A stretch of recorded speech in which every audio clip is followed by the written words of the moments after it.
ಅಯೋಧ್ಯ ನಗರ ನಾಮಧಾರಿ ನಗರದ ಸಮುದಾಯದ ವತಿಯಿಂದ ಬೆಂಗಳೂರಿನ ಫ್ರೀಡಂ ಪಾರ್ಕ್ನಲ್ಲಿ ಬೃಹತ್ ಪ್ರತಿಭಟನೆಯನ್ನು ಹಮ್ಮಿಕೊಳ್ಳಲಾಗಿತ್ತು. ಸಾಮಾಜಿಕ ಮತ್ತು ಶೈಕ್ಷಣಿಕ ಹಕ್ಕುಗಳ ಹೋರಾಟ ಭಾವನಾತ್ಮಕ ಮತ್ತು ಐತಿಹಾಸಿಕ ರೀತಿಯಲ್ಲಿ ನಡೆಯಿತು.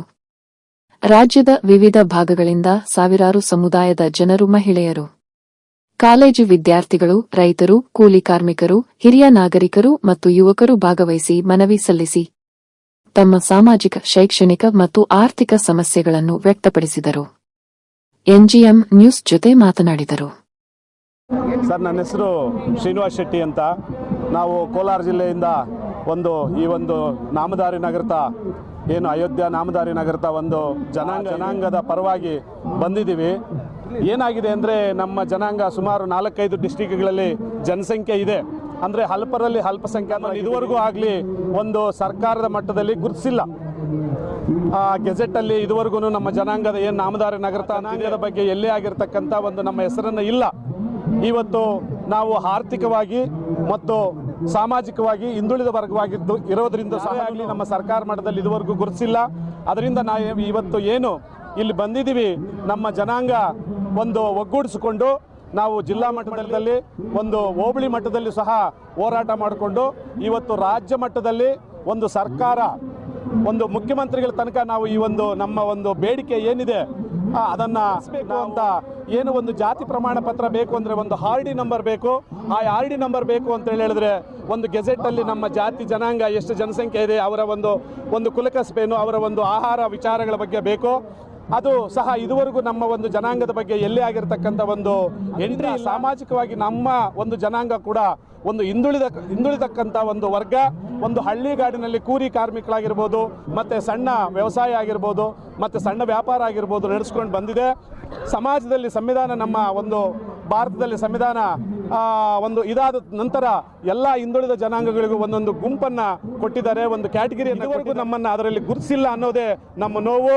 ಮುಂದಿನ ದಿನಗಳಲ್ಲಿ ನಾವಿವತ್ತು ಏನು 1000 ಜನಸಂಖ್ಯೆ ಬಂದಿದ್ದೀವಿ, ಮುಂದಿನ ದಿನಗಳಲ್ಲಿ ಇದು 10,000 ಕೂಡ ಆಗ್ಬೋದು.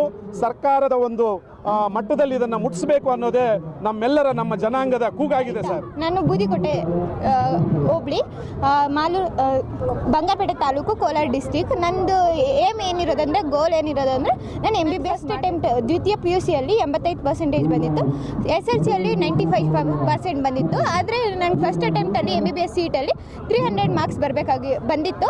ಅದಕ್ಕೆ ಬೇರೆ ವರ್ಗದವ್ರಿಗೆ 400 ಬಂದರೆ ಜನರಲ್ ಅಂತ ನಮ್ಗೆ 600 ಬರಬೇಕು.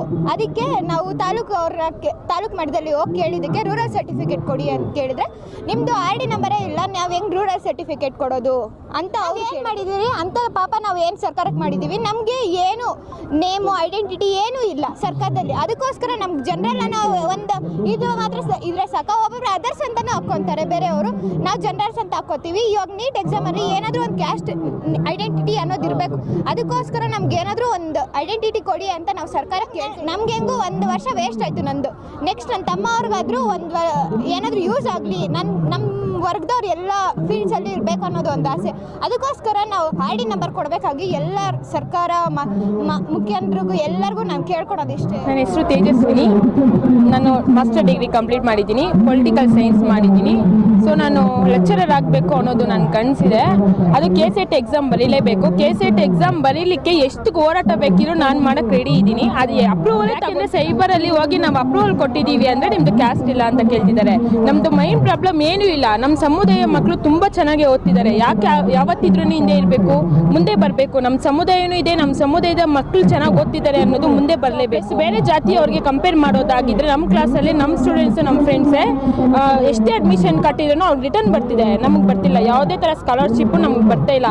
ನಮಗೆ ಸ್ಕಾಲರ್ಶಿಪ್ ಬರೋ ಹಾಗೆ ಆಗಬೇಕು. ಮತ್ತು ನಮಗೆ ಯಾವ ಹಾಸ್ಟೆಲಲ್ಲೂ ನಮಗೆ ಹಾಸ್ಟೆಲ್ಲೂ ಪ್ಲೇಸ್ ಆಗಬೇಕು. ಅದು ನನ್ನ ಕನಸಾಗಿದೆ. ನನಗೆ ಇದಾಗಲ್ಲ ಅನ್ನೋದು ನನಗೆ ಗೊತ್ತಿದೆ. ಅದೇ ನನ್ನ ತಮ್ಮ, ನನ್ನ ತಂಗಿಯರಿಗಾದರೂ ಇದಾಗಬೇಕು ಅನ್ನೋದು ನನ್ನ ಕನಸು. ಹೆಸರು ಜಯಪ್ರಕಾಶ್ ಅಂತ. ನಾವು ಮಾಲೂರು ತಾಲೂಕು ನಲ್ಲಂಡಳ್ಳಿ ಅಂತ. ನಾವು ಈ ಸಂಘಟನೆ ಮಾಡಬೇಕಂದ್ರೆ ಪ್ರತಿಯೊಂದು ಹಳ್ಳಿನೂ ಓಡಾಡಿ ಎಲ್ಲರೂ ಒಂದು ಕಡೆ ಸೇರಿಸಿ ಸಂಘಟನೆ ಮಾಡಿ ಇವತ್ತು ನಮ್ಮ ಹೋರಾಟಕ್ಕೆ ಜಯ ಸಿಗಬೇಕಂತೂ ಇಲ್ಲಿವರೆಗೂ ನಮ್ಮ ಸಮುದಾಯಕ್ಕೆ ಅನ್ಯಾಯ ಆಗಿದೆ. ನಮ್ಮ ಮಕ್ಕಳು ಓದಬೇಕಂದ್ರೆ ವಿದ್ಯಾಭ್ಯಾಸಕ್ಕೆ ಇದು ಜಾತಿ ಪ್ರಮಾಣ ಪತ್ರ ಸಿಗ್ತಾ ಇಲ್ಲ. ಆ ಜಾತಿ ಪ್ರಮಾಣ ಪತ್ರ ಬೇಕಂತ ಹೋರಾಟ ಮಾಡ್ತಾ ಇದ್ದೀವಿ. ಈ ಹೋರಾಟಕ್ಕೆ ನಮ್ಗೆ ಜಯ ಸಿಗಬೇಕು. ನಿಮ್ಮಿಂದ ನೀವು ಸಹಕಾರ ಮಾಡಬೇಕು ಅಂತೇಳಿ ನಾನು 4 ಮಾತುಗಳು ಹೇಳ್ತಾ ಇದ್ದೀನಿ.